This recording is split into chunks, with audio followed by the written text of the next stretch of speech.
Ricardo Barros. Jorginho, agora é com vocês. Tenho certeza que as MPs não terão dificuldade para tramitar e, no que for possível, aperfeiçoar.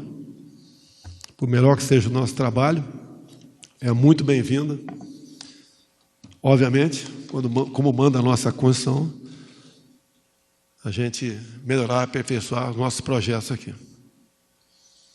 Meus senhores e minhas senhoras, Ministério do Transporte. Alguém se lembra dele? Pode ser que não se lembre dele, mas com toda certeza deve se lembrar a quem pertencia no passado esse ministério. A que tipo de gente, que grupo mandava lá e como essa gente se servia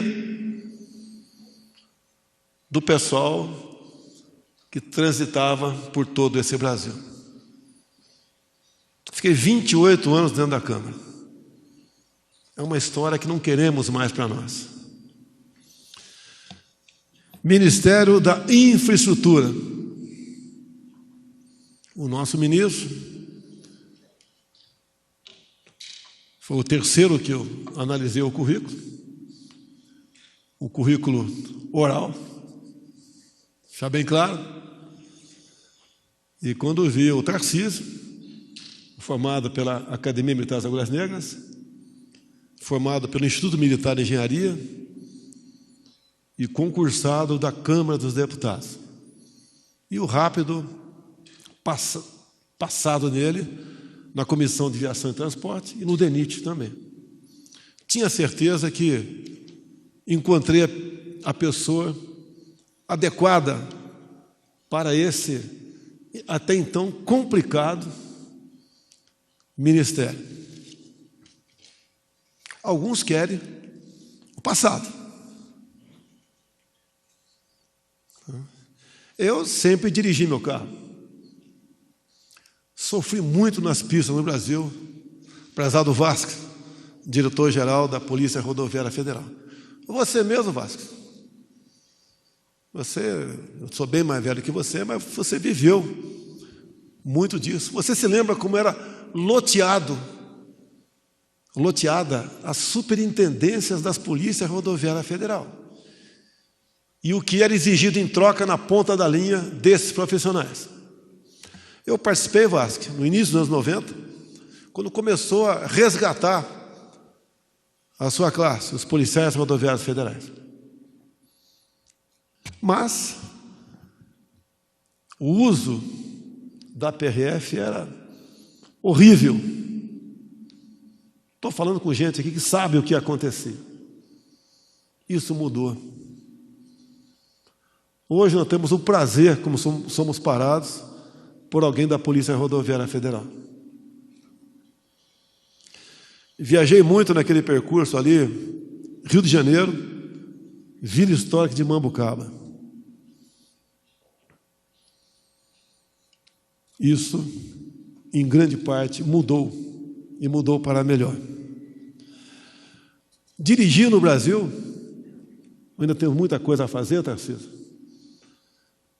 Não pode ser um ambiente de tortura, de despreocupação com a sinuosidade da pista para olhar para os barrancos. Você tem um radar fixo ou alguém escondido atrás de uma moita para aplicar uma multa na gente. No nosso governo, diminuímos o número, e em muito, dos radares. Não pode dizer o mesmo no tocante aos radares estaduais. Praticamente inexiste, eu posso garantir, Vasques, que inexiste hoje em dia a figura do policial embaixo da árvore ou atrás da moita, com uma pistola ali para multar alguém que ultrapassou a 20% do limite, ou 40%. Isso acabou. Porque a Polícia Federal, além de ter um comandante, que é o nosso ministro Anderson da Justiça, tem um diretor-geral que responde por todas as superintendências. Eu não vou perguntar para o Anderson uma coisa que, porventura, aconteceu de forma equivocada, daí a gente liga para o Vasques, e o Vasques fala, não, mas essa essa indicação desse superintendente aqui não é minha. Eu não respondo por ele. Como era ruim esse país, meu Deus do céu. Eu estou falando só da questão de transporte. Eu não vou falar da Itaipu Binacional do Bento. Teria muito a conversar sobre essas questões. E cada vez que a gente toca fogo, Paulo Guedes, num ninho de rato, não faltam inimigos para mim.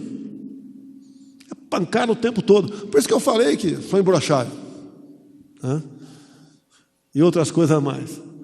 Porque, acredito, se não fosse a força de Deus, já teria desistido. Ou então se entregue aos urubus de sempre. Ricardo Barros, que alegria Itaipu Binacional, com o que saiu, com o que entrou. Tive com o Ratinho no dia de ontem, conversei, bati um papo com ele. Hoje já despachou com o Tarcísio. Vamos chegar, está praticamente resolvida a questão dos pedágios do teu estado, do Paraná. Um assalto à mão armada. Com o trabalho eficiente do Tarcísio, com bom entendimento por parte do governador Ratinho, está praticamente resolvido isso aí.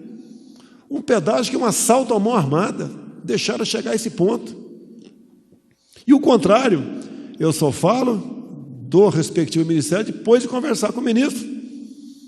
Batemos o martelo agora, depois de alguns dias de conversa com o Tarcísio. Em todas as novas concessões do Brasil, o motociclista não mais pagará pedágio.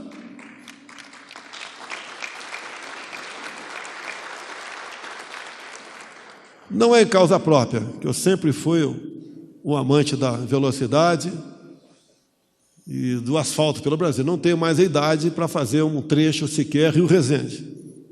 Mas a Dutra já vai entrar nessa nova modelagem. 0 pedágio. As rodovias que estão novamente sendo acertadas com o governador Ratinho, também, nesse sentido. E o que nós pudermos fazer para desburocratizar, desregulamentar, tirar o Estado do cangote do profissional, nós faremos. Muita coisa foi feita. Porque tem cabimento, professor Milton, nosso ministro da Educação, você tem um caminhão vazio, com eixo levantado, pagar pedágio? Era cobrado. Como eram feitos esses acordos no passado, meu Deus do céu? É na base da máfia. O que eu posso arrancar mais do profissional? Não serviam ao caminhoneiro, ao usuário, se serviam disso. Por isso a gana por indicação de cargos ainda existe? Existe. Mas diminuiu em muito em relação ao que tínhamos no passado. Medidas outras tomadas que interessam a todas, a pontuação, porque era 20 pontos para perder a carteira. Conseguimos, com o apoio do Congresso, passar para 40.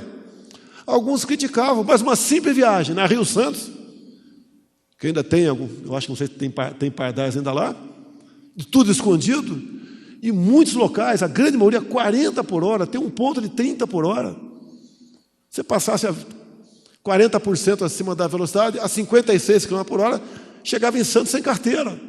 Transformava o caminhoneiro, o profissional, o motorista num fugitivo, que muitos não tinham condição de pagar aquela multa pesada. E nosso governo, determinei, não tem aumento de multa para nada, senador Jorginho, para nada. Chega de oprimir, de escravizar, de assaltar, de extorquir os brasileiros. A questão da carteira de habilitação, aumentamos a validade, foi alterada a proposta inicial. Chegou-se ao meio termo. Não fiquei satisfeito, mas ajudou. Era de 5 em 5 anos, passamos para 10 até 50. Eu estou com 66, não estou velho. Mesmo usando aditivo de vez em quando. Passou para 50 anos de idade. Prezados parlamentares aqui presentes, deputados, senadores, já podemos apresentar um novo projeto esse ano, vamos conversar, vamos voltar para 60, tentar voltar para 65. Não vai me atingir, porque eu estou com 66. Eu gostaria de passar para 70, mas para não ser acusado, está fazendo uma lei em causa própria, vamos botar os 65. Tentamos resolver a questão das clínicas de saúde. Eu acho que todo mundo aqui tem... Qual é o teu aditivo, Paulo Guedes? Você está dando risada? Qual é o teu aditivo? Já que você está dando risada aí. Qual é o teu aditivo? Não é Coca-Cola, não? A questão, quem aqui não tem um amigo médico, um irmão, um parente?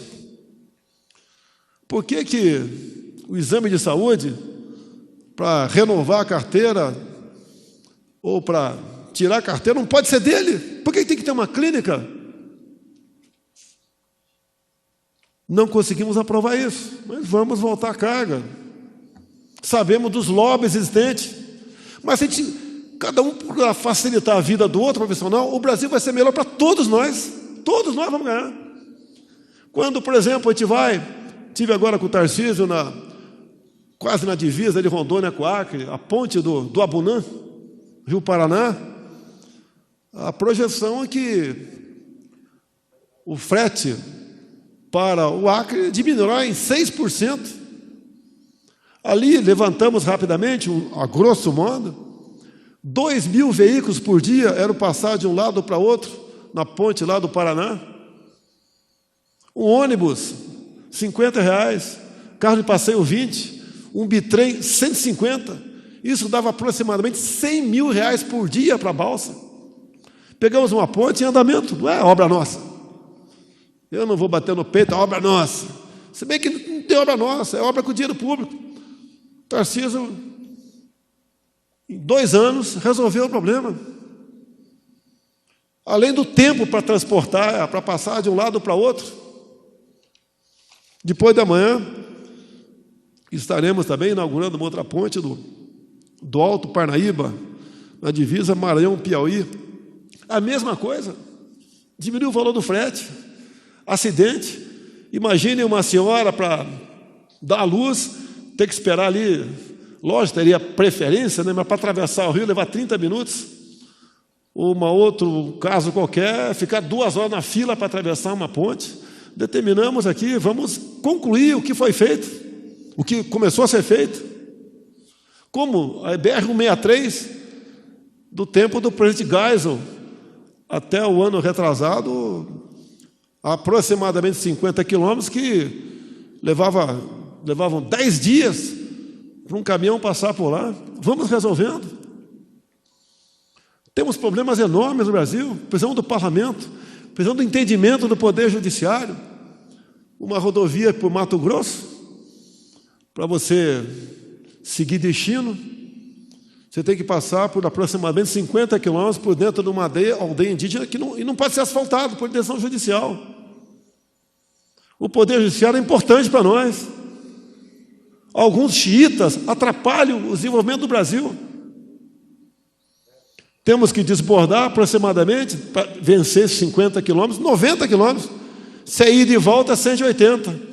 Divide por 3 quilômetros por litro de diesel, são 60 litros de diesel, mais desgaste de material, de pneu, poluição, etc. Por isso que meu governo se preocupou com a questão da demarcação de terra indígena. Não demarcamos nenhuma. Se alguém acha que é pouco, é que podemos admitir. Uma área maior que a região sudeste, Minas, São Paulo, Espírito Santo e Rio de Janeiro, reservada para índios. E quem esteve nesse movimento aqui do último sábado, se teve a curiosidade, eu vi por imagem, porque não podia descer, um grupo grande de índios na manifestação, agradecendo ao governo federal e torcendo Ricardo e Jorginho, para aquele projeto lá que nasceu lá com o ministro Bento, seja levado avante, para que o índio possa fazer na sua terra a mesma coisa que o fazendeiro faz na tua vizinha. Começou lá atrás com os parecis plantando no Brasil, dá orgulho de vê-los. Depois tivemos os baiquiris, agora os caiapós fazendo a mesma coisa, que temos também, vinculado ao ministro Anderson, a FUNAI, cujo colega da Polícia Federal, presidente da mesma, faz um trabalho excepcional, incansável, e uma luta hercúlea contra o Ministério Público, que ainda enxerga o índio como apenas um ser vivente e não um ser humano. Um dos vídeos, o índio fala: eu quero ouro, eu quero diamante, eu quero riqueza. Ele está errado? Quem não quer isso aqui? Agora, como a gente consegue fazer tudo isso? O caminho é mais difícil, mas é o gratificante. É escolhendo e dando liberdade para que os ministros trabalhem, formem a sua equipe. E o Ministério da Infraestrutura é um exemplo claríssimo de positividade que a gente pode fazer. Cada um de vocês aqui é responsável pelo futuro do Brasil. Ainda temos a cultura de apontar as causas do seu fracasso para alguém. A culpa é de não sei quem, nunca é dele. A culpa é de cada um de nós. Temos um bem enorme no Brasil, chama-se liberdade. Entendam, está sendo ameaçado. Entendam o que aconteceu na Venezuela. Entendam o que está acontecendo na Argentina. E eu sempre tenho falado que a nossa liberdade é mais importante que a nossa vida. Porque um homem, uma mulher preso, não tem vida. Não é uma briga política para o ano que vem. Não temos um possível melhor candidato para o Brasil, que pode estar na cabeça de cada um de vocês. Nós temos a necessidade de ter alguém na presidência em 23 que possa atender os anseios de liberdade de cada um de nós.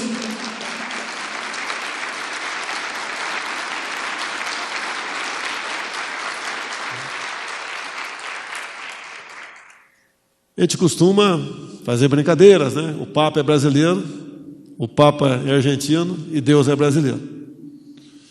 Acredito que isso é uma grande verdade. O que nós já flertamos com o outro lado, e alguns ainda com renda, com cultura, ainda flerta.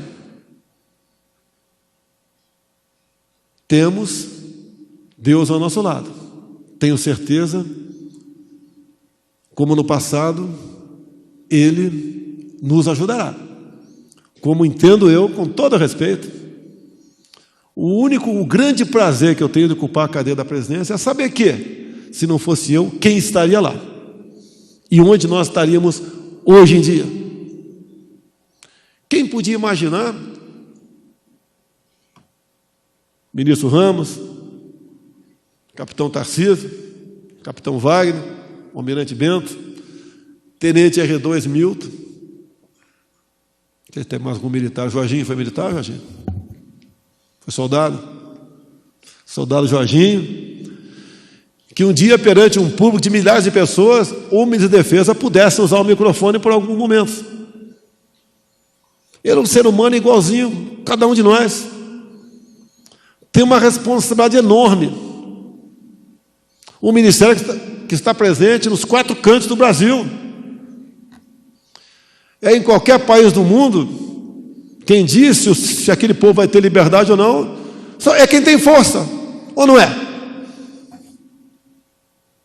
Jamais vou querer endeusá-lo, mas respeitá-lo acima de tudo, até pela iniciativa de nos acompanhar, para mostrar para o povo brasileiro que nós temos alguém que quer a liberdade, não o contrário. As Forças Armadas não é minha, é de cada um de nós. É aquela última que pode dizer realmente para que caminho nós devemos seguir, obviamente, se orientando na vontade popular do povo brasileiro. Meus senhores e minhas senhoras, não queria falar, estou falando até demais. Cumprimentar aqui o Tarcísio, o Sachida, toda essa equipe da economia, do infra, da infraestrutura, que botou aqui na minha mesa para assinarmos aqui medida provisória que agora vai para o nosso parlamento. Pode ter certeza, se não fossem medidas como essa, o Brasil poderia estar numa situação bastante tranquila. Os caminhoneiros, além dos homens do campo, além dos profissionais de saúde, não pararam. E graças a Deus, nós estamos não sobrevivendo, mas vivendo. Muito obrigado a todos.